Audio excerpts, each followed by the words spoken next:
You alright? I'm the world around you, and this is Pause for Thought on Threshold FM. And after last week's promises of theosophy and myths, I thought this week I'd go back on my word, and then a little forward again, and then back a little bit further, then forwards again, and then back nearly all the way, and then forwards again, but this time from a slightly different angle. Because this week, we're breaking down walls, not the fourth wall, not vaginal walls, but the horse wall. Yanking his chain, feeling a little hoarse until the cows come. Lapdog counting sheep. What an ass. Bringing home the bacon, choking your chicken, trouser snake. Just some of the phrases potentially misunderstood by perverts the world over, because this week we're looking into the ghastly reality of bestiality. Now, we might as well look at where it stems from. So, some experts and psychologists claim it only comes about from childhood trauma and trauma relating to sex as a child, whilst historians claim that there are records of interspecies relations from at least 25,000 years ago. So, who should we believe? Psychologists want you to believe it's all because you're ill, but what about those ancient people that were slinging one up the wild creatures of the plains? Is this how George of the Jungle earned his title? I'll give you my newest favourite line from a news article as well to start this show off. This is probably the weirdest. Well, definitely not the weirdest, but it stood out to me. For many people, bestiality is a bad joke, but for some, it could be a matter of life or death. And that was taken from a Live Science or LiveScience.com article. And with that, let's have our first song before we get going. This is Dogs Out by DMX. There's some pretty good direct quotes this week, so this may end up as the best research show we've had so far. I know I've said that a few times, but I think I'm building on it each time. Maybe not the best theme, and I can't imagine many people will see the show summary and think, dog fucking? Yeah, I'll have a go at that, I'll have a listen at that. But I'm hoping that you'll learn something this week, innit? Like, do you reckon that people who fillet furry animals are as funny about finding a stray hair in their mouths as like a regular person who doesn't try and excite an animal in a weird way? Or do you reckon that it turns them on a bit? Like they find a moustache hair in between the front teeth and they start reminiscing about a boxer they had back in 2005. Do you know what I mean? Like, does it do that for them? We may never get an answer to that question, but one thing we can be sure about is that people have been canoodling with poodles and finger-ripping chickens for thousands of years. I can find information as far back as 13th century BC, and there was talk about carvings in cave paintings from even longer ago. So, in 13th century BC, there were the Hittites of Anatolia, which nowadays would be Turkey, give or take a few continental drifts. It turns out back in the day that animal fucking was a grey area in the eyes of the law. It was apparently a capital offence to make love to a cow or to share a loving, intimate moment with a pig. Because remember, with a pig, you've got to up the teats towards the mouth. You've got to woo a pig, haven't you? You can't just kiss a pig; it'll rip your face off. And apparently, a pig can't even make eye contact with you when you are making love. So I've always just assumed it's important to be extra seductive with a pig and have a lot of foreplay if you were going to enter into a consensual, loving relationship with a pig. Anyway, if you made a dog though. If you made a dog anything more than a best friend, you'd get killed for your crimes as well, dog. You would with the pig and the cow. No friends with benefits with the dogs. Not even like a cheeky handy underneath a park bench. But if you decided back in 13th century BC that you wanted to rape a horse or a mule, then that was perfectly acceptable according to what I've read, which is pretty fucking weird, really.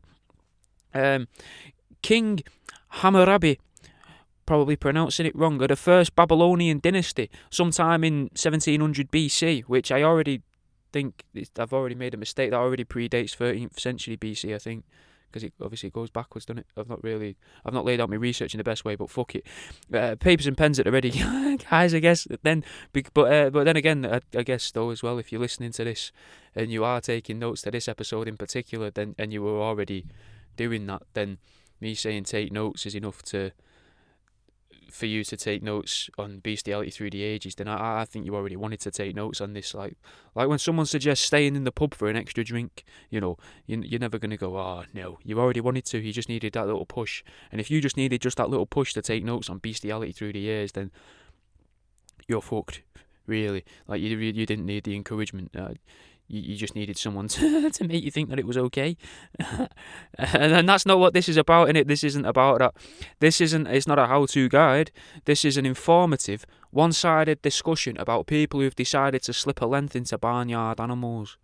Anyway, King Hammurabi is recorded to have said that zoophiles should be killed. So we've always looked down on people that shag creatures, but I wonder why. Historically, we're told that women were seen as second-class citizens, innit? But when it comes to dog bothering, history's been quite fair to both genders. In the Bible's Old Testament, there were bad things said about men mounting animals, describing it as a terrible perversion. But in a possible bit of sex positivity from the good book, it details women separately, stating that a woman should never, quote-unquote, present herself to an animal, which is great advice that's still applicable to today. Like the shellfish stuff, you probably shouldn't eat shellfish if it's not been put in a fridge.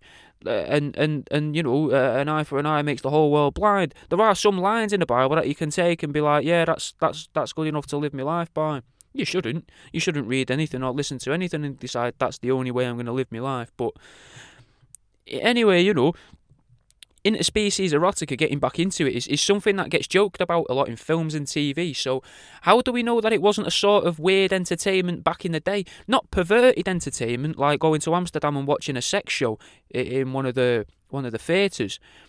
But because while you're watching that, I assume you're cracking one out in a room of already socially distant strangers. But not because of that. Entertainment though, because it's funny.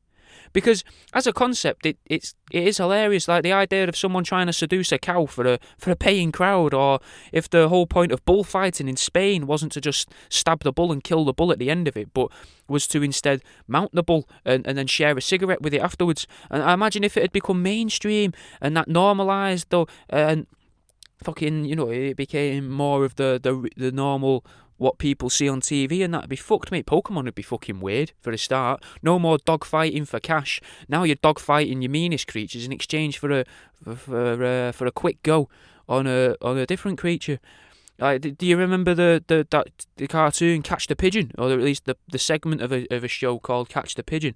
Like, not only would the three lads that work for Dastardly be catching the pigeon, you'd also then see the pigeon spread eagle on the bonnet of the car in the next scene, right after seeing Dastardly molest Muttley, rubbing the dog's thigh from the driver's seat, all whilst Muttley laughs into the scene transition. Let's have a song. This is Forbidden Science by Jadar. It's not just men and women being treated equally, though, in these cases. A lot of the time, the animals would also be killed for a multitude of reasons as well. It's sinful and against nature, and people used to believe that the animal also had done something that's gone against nature, but that's not all that they believed. Now, it gets a bit weird, and it's a way we can tie it into all the other episodes. It's why it's kind of relevant. They believed that, some of them believed anyway, that the devil himself might decide to present himself as a reasonably well-endowed dog for a woman, as an example, or as a sultry goat for a bloke with the horn for ovine. Obviously, succumbing to temptation was a big no-no according to religions throughout history, but it's not the allowing of the devil in or around your person that was the main fear, because one of the main fears was that these copulations would result in half-human, half-animal demonic hybrids, which is fully understandable as a concern, innit? Because all throughout history there have been depictions of half-human, half-animal hybrids that were referred to as gods, otherworldly visitors, or whatever else they were got described as. So I fully get that it seemed like a rational fear at the time, but nowadays, it just seems silly to worry about a woman having a donkey, horse, one-upper, and that creating a demonic offspring. Like, that's not the thing to worry about in that situation. Especially when we know about, like, black holes and that, mate, and all these theories about extra-dimensional beings. Like, maybe it was the literal open-mindedness that was what allowed the demonic spawn. Do you know what I mean? Like, I'd imagine that, like, pineal gland must be fucking gushing out dream juice if you're open to group sex, which in itself is another sinful activity. So when there's a bunch of people, and say for example a dog as well, that's got to be a group of open-minded people, innit? Because a bunch of closed-minded people, it's harder to believe a bunch of closed-minded people are going to gather together for a bit of a romp with a Rottweiler, or a little whatever, a parrot, whatever animal, But that's not important what animal, but you know what I'm saying. Like, maybe it's that open-mindedness that draws the demons in, the devil in.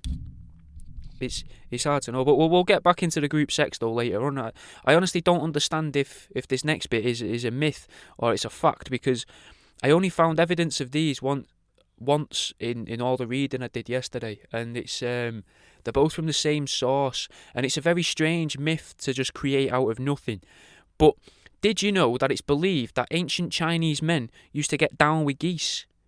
Which I imagine is doable, because geese lay big eggs, so it's not hard to believe that someone's giving them a go. But what is harder to believe is that it was enough of a fad for someone to note it down as something with cultural significance. But then again, I've often wondered if these sorts of records, though, are just recorded because people might know that no one's going to believe it if they just spread it via word of mouth, and it could get changed. And it sounds, to be honest, like it gets changed, because the geese fucking wasn't actually what was turning heads at the time, like figuratively at least, because as the blokes were just about to reach climax, an orgasm and that, they'd twist and snap the geese's necks in order to make them spasm violently and increase the sensation around the knobs, which is fucked. Like, that's mad, innit? Like, that is weird. Well, it gets weirder though, because there are also reports on the internet of similar things happening in Parisian brothels, but instead of geese, they used turkeys. Now, unfortunately, I don't know what breed of turkey they were. Also, for those that don't know, because I had to, I'm not shy, I'm not ashamed. I had to look up what this meant. Parisian just means it's in Paris, in France. And I used to have a pet turkey myself. He was white, and I called him Gobbles because I wanted him to do tricks like Timmy's turkey off of South Park. But unfortunately, he got an illness known as blackhead, and he died quite young. Like, he didn't even make it to one. I was gutted, mate. And as a young poultry breeder, his loss was probably the hardest that I went through of all me chickens and ducks and stuff. Because I spent a lot of time with that turkey trying to get him friendly, and he'd follow me around going like that, whistling, and fucking. That was a shit whistle. It was nothing on. It wasn't like that. It wasn't a melodic turkey. He was just sort of doing this call that he'd always do. And he'd follow me around as soon as I got in the garden. It was great. Anyway, speaking of hard hitting though, in ancient Egypt, it seems to have been believed that men fucked cattle and women fucked dogs, which is mental. I'm wondering if it can be used by SJWs, the social justice warriors, as a way of showing deep-rooted patriotism, because I reckon that it's a lot easier to have sex with a dog than it is with a cow or a bull. So that could just be historic sexism, unlike the unbiased bit of the Bible we spoke of, earlier on, or 5 minutes ago or something, But that's just me assuming that it's being sexist. Maybe it's just because it's more of a sort of, is logistical the word? More of a logistical thing. Like a dog's not really at hip height for many blokes, whereas a cow is just a box or so away from convenience for a man. And it's a bit. If we're imagining it as entertainment and not as a perverse act, it's also funnier to imagine a man balancing on boxes trying to enter his cow accomplice, or perhaps even taking a run up from across the field. Whereas it's also funnier to think of a woman getting railed by a dog because, it could be like a Yorkshire Terrier or something, or a Cairn Terrier, like a little dog really giving it a go. Whereas it's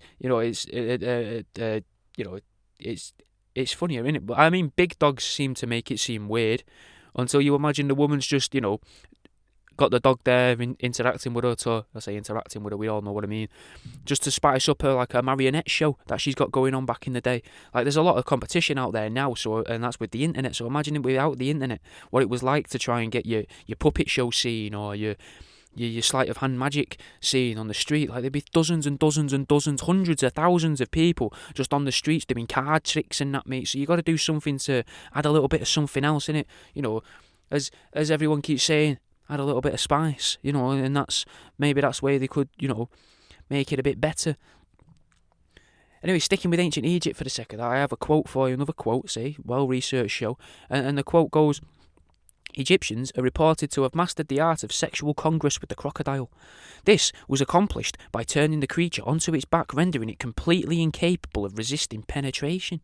This form of copulation was believed to bring prosperity and restore the potency of men. And that was a quote from someone called Hani Miletsky. Now, referring to the quote, I reckon it increased the prosperity in it because every reptilian encounter at the time would have begun with something along the lines of, I imagine, I'll bet you, probably more drunken, so I'll bet you 3 loaves, that barrel of wine, and 4 goats that I could shag that crocodile meat. Unless it was, after like 500-ish BC, in which case they'd most likely be gambling with coins thanks to the Romans taking over. And speaking of Romans, though, there's a Roman myth from the same source as the Chinese thing about the geese that said that women somehow managed to train snakes to coil around the thighs and slide in past the pussy lips, which is hard to believe in it because it's pretty difficult to train a snake. Like, I don't really think you can train a snake, but there was a story about Sherlock Holmes. I know he's not real, but the bad guy in it had trained a snake to, I think, sniff out milk through a hole in the wall, something along those lines. So maybe it is possible because, Conan Doyle was a smart guy in it, so maybe he knew something. Anyway, back to the Romans. Like, they had many inventions that we're told about, but one of their darker machinations was what is reported as, and it's not a very nice phrase, but it's reported as they invented animals raping women for entertainment. And I'm quite happy that died out with the gladiators, though I'm sure everyone remembers those videos that people had saved on the phones at school of like the monkey masturbating with a frog, and everyone would show it around on the school bus and that, going, look how weird this is. So maybe it just evolved, that old pastime, horrible pastime, it just evolved and went underground. But bestiality in ancient times isn't always reported as negative.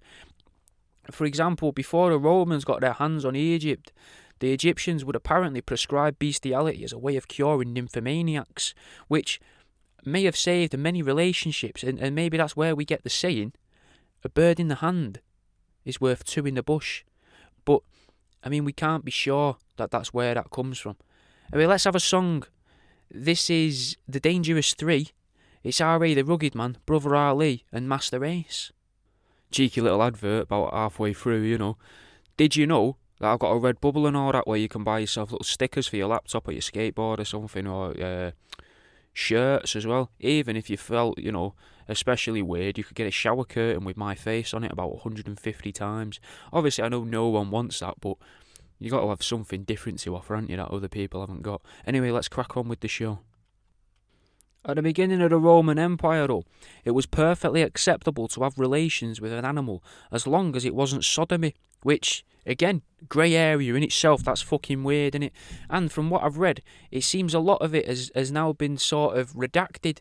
These little quotes, it seems they've been changed, or I imagine they've been changed or altered, because a lot of it seems kind of homophobic when you read interpretations from more recent times, like they're saying it's gay for a man to have sex with a male dog, and which I guess in a way it kind of is, but obviously because they're both male. But I don't think that you can look at that happening and see gender as the issue. And again, maybe this is something that SJWs want to add to their dogma, because if you do look at a bloke having a dirty scrum with his boy dog and you think, that's gay, rather than, that fella's fucking his dog there. Have you got a phone? Yeah, bell the police, mate, because, I would, but I'm filming it, because I want it to go viral, innit, and get some ad revenue, or something closely relating to that, then you've got more problems than the guy with the dog, innit? Anyway, it seems hard to believe that the Romans would have a problem with sodomy, because I thought they believed that to fuck a man was a status symbol, unless that was the Greeks. I know it was one of the ancient European, well, yeah, they're both European, aren't they, the Romans and the Greeks? I know it was one of them that seemed to have, like, I'm sure I remember reading something about the Roman empires having same-sex slaves, So they didn't look down on that. So I don't understand where the homophobic bits come from, if that even is homophobic. But it just some of it seems it's just the way that it seems like unnecessary detail. Do you know what I mean? Just totally unnecessary detail. Earlier, I was talking about how some people seem to believe that sex with animals is how we get the Antichrist, but that seems more like a Western belief from what I've read throughout history. In the Eastern world, sex with animals could be viewed as a good thing sometimes, because instead of believing that it's going to birth a demon or a demon hybrid, you could spawn a god or a demigod, which seems to me to be literally the opposite of what's believed in the Western world. Yeah, and much like that frog in that one video we mentioned before, in the 6th and 7th century, animals were seen as objects in it. So in that time, zoophilic dealings, zoophilic being people that want to have it off with animals, they were seen as no more of a sin than simply cracking one out or masturbating. Meaning that whether it was a pelican, pigeon, penguin, whatever it is, and you've got your dick in it, and it's 1,300 years ago, 1,300 years ago, then you've got yourself nothing more than like a living fleshlight in it. You're just ahead of the curve, mate. Now, I think the 7th century was about 200 years in it into the Middle Ages, like give or take a decade or two. And during this time period, it was believed that sex with animals could cure diseases. But the Christians at the time said this was a temptation of the devil, and that any animal that was up for it was the devil, in fact, in animal form, as this could obviously produce the demon human hybrids that we keep hearing about every week. But science was getting big around the Middle Ages, innit? It was getting a good following in music terms, because I know this is a music-heavy radio station, as many of them are. I reckon science was just starting to tour outside of its county. It wasn't quite a nationwide tour yet, and even today in the 21st century, I think we're a long way from like Science's best of album. But I bet scientists weren't very happy with people dipping the wick into cats to try and cure the common cold. It's not very scientific, and everyone can have a cat, or at least share a cat round the village to cure themselves of ailments. There's no money in it. What I'm saying is that there's no money in curing diseases through sex with animals. So I reckon scientists and Christianity teamed up around this time to release the plague, spread by pocket-sized creatures, too small to have sex with, but just big enough to be a temptation to a pervert. After the plague as well, there seems to be a drop-off in people having sex with animals for the unspecified health benefits. Maybe it's just a coincidence, but I do doubt it. Now let's have a song. This is My Own Planet by Royster59, Joe Budden and Mr. Porter. Earlier on, I mentioned SJWs a couple of times, but they're not the only scumbags that could be using animals for sex to their advantage. Vegans, mate.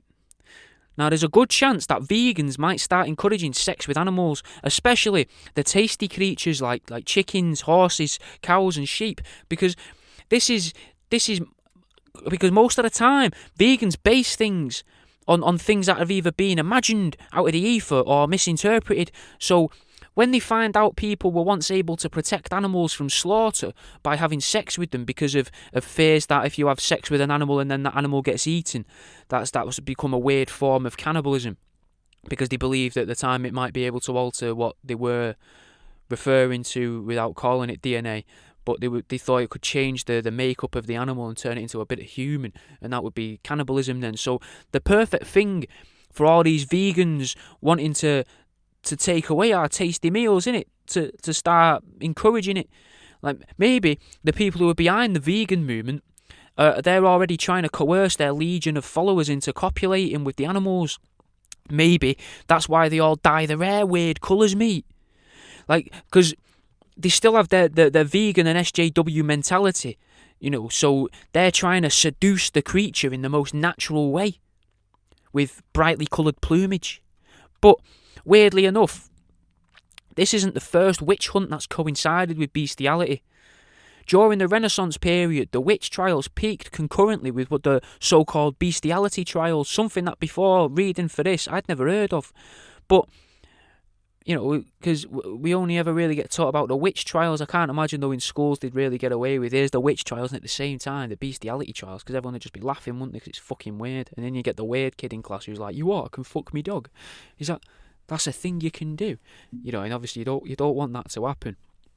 Maybe they only taught us about the witch trials though, because the big they want us to fear magic, but to allow for the sex with animals to sort of slip under the radar, because when all the magic's been sucked out of the world and it's been forgotten about, there'll be no one left to defend humanity against the zoophilic vegans that are working with the big they to make all of our food producible inside factories. Because if you think about it, there's more money in building food factories in it, because if you can grow artificial food on every floor of a 150 floor skyscraper, then you're bound to make more money than someone using and maintaining farmland at the same sized area. But unfortunately, the vegans are too clouded with emotions, and I've heard that many of the vegans attempting to woo the average peafowl generally thinks that they have a shot at love with their newly feathered friend with benefits. Like a weirdo, Anyway, it's time for another song. We'll have Noah's Ark by Classified.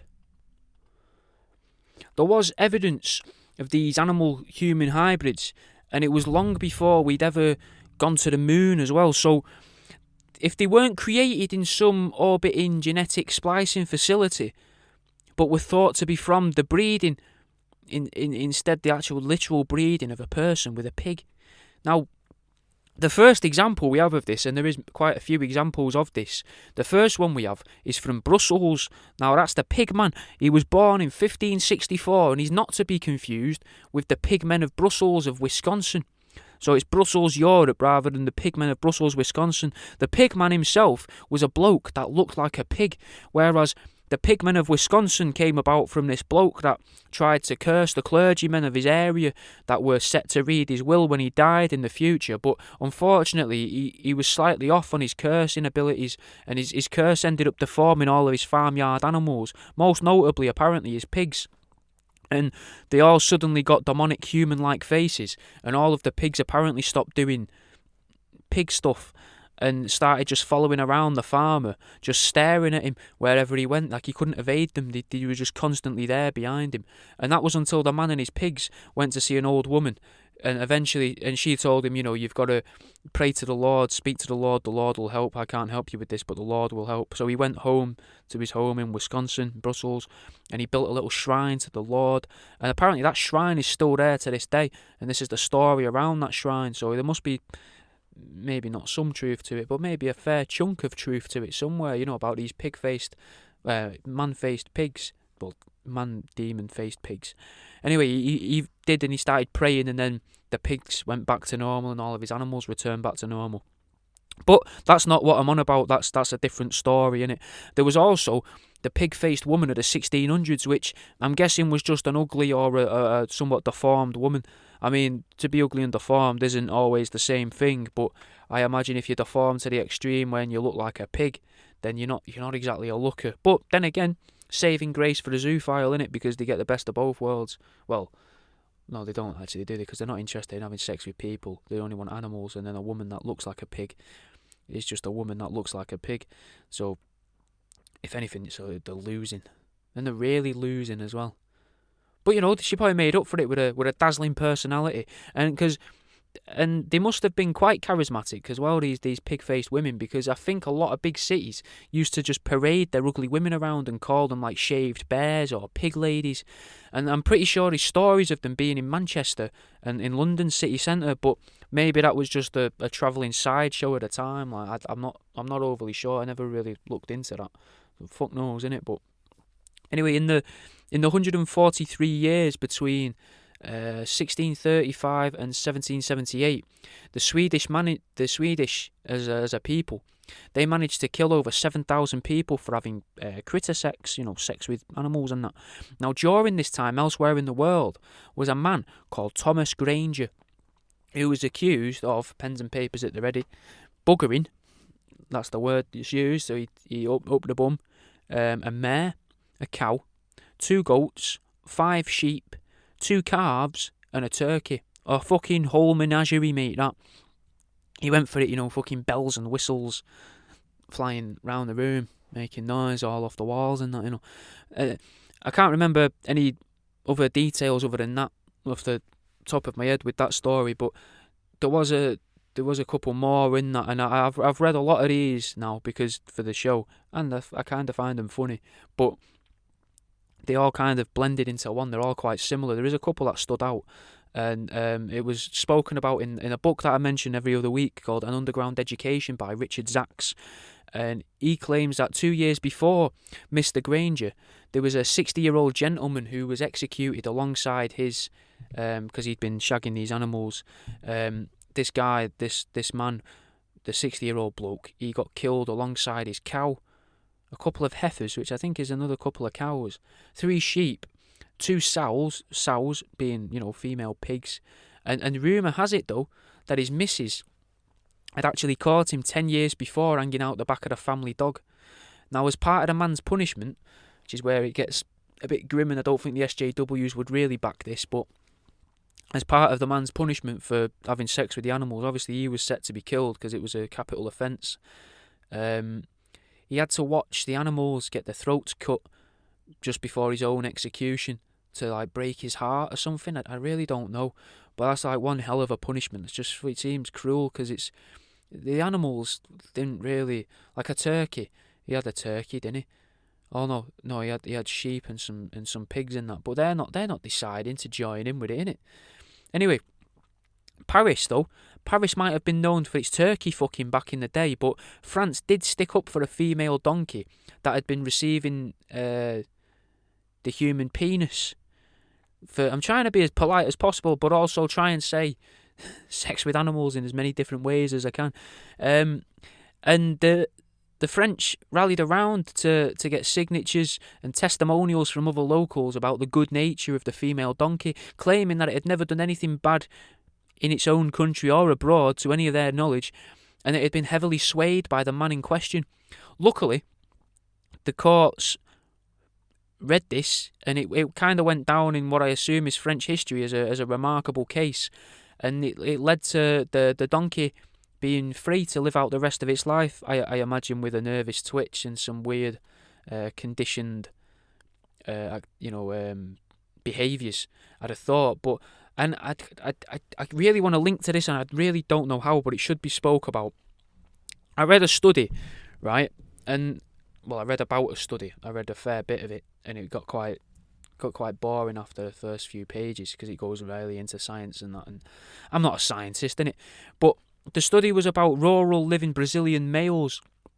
Now, men, and this was a study of it was a study of 492 men, and they were aged between 18 and 80. Now, they discovered that 35% of the participants admitted that they'd had sexual relations with an animal at some point. And surprisingly, 35% of the people that were more likely out of these people to have contracted an STD at some point in their lives as well. Now, it gets interesting now in a way, because 118 of these blokes, had penile cancer, and 45% of these people had admitted to shagging animals. Gets a bit maths now, but 59% of the 118 people had only been doing it for 1 to 5 years. But so it's not people that have just given it a go once and gone, oh, it's not for me, But there was a hardcore group of 21% that had done it for over 5 years, mate. What's interesting about it all, though, is the scientists decided that the STDs weren't actually caught from fucking animals, but mostly because animal sex tends to be a group activity, whereas the penile cancer could be directly related to the animal sex, apparently, because an animal doesn't actually lubricate itself like a woman does, so lots of tiny abrasions can be had on a man's willy if he puts it in a dog, especially if he isn't circumcised as well, according to these studies. The juices themselves that can be secreted by many animals' vaginas and penises are also apparently toxic to humans as well. So that, coupled with the tiny abrasions, leads to infections and illnesses, and it means you're also more likely to get dick cancer. In a separate study of 114 self-proclaimed animal rapists, or so-called SWAs, sex with animals enthusiasts, 83% of the participants were highly educated. So that immediately shits on the idea of the other study, because they'd only conducted that other study because of the prejudices held by scientists about rural living, and that there's going to be a lot of people into potential pig pork in there that shouldn't be, which goes to show that science can't always be trusted. And I think that's an important lesson to learn there. And that's all we've got time for this week, guys. So let's have a song to play us out. This is Industry by corr.